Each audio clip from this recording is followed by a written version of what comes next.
War threat escalates as Israel strikes Syrian army targets. In a dramatic escalation of US and NATO provocations against Russia, Israel launched multiple strikes on Syrian army targets near Damascus early Wednesday morning. The attack brought a rare and sharp denunciation from Russia. It confirms the warning issued by the World Socialist website in its statement, US-NATO escalate war threats against Russia. Are you ready for World War III? That irrespective of Washington's plans or expectations, the unleashing of a war with Russia would within weeks, if not days, drag in Iran, Israel, China and Taiwan. Syria's news agency Sana reported that some of the strikes came from fighter jets flying over southeast Lebanon and others from surface-to-surface missiles fired from the Golan Heights, which Israel has illegally occupied and annexed since capturing the territory during the 1967 war with its Arab neighbors.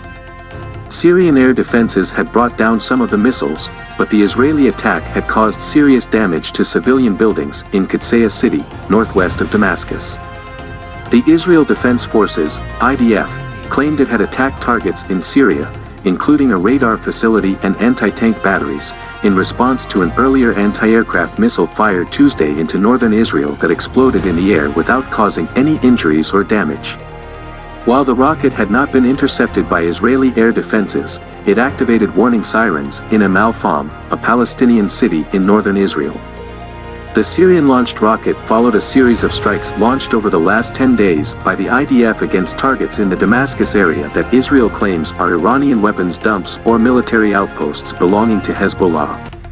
Israel has launched hundreds of airstrikes on Syria, attacking government positions as well as fighters and facilities belonging to Lebanon's Hezbollah and Iranian forces. According to the London-based Syrian Observatory for Human Rights, Israel had struck at least 29 targets in Syria in 2021, down from 39 strikes in 2020, which it said was highest since 2011.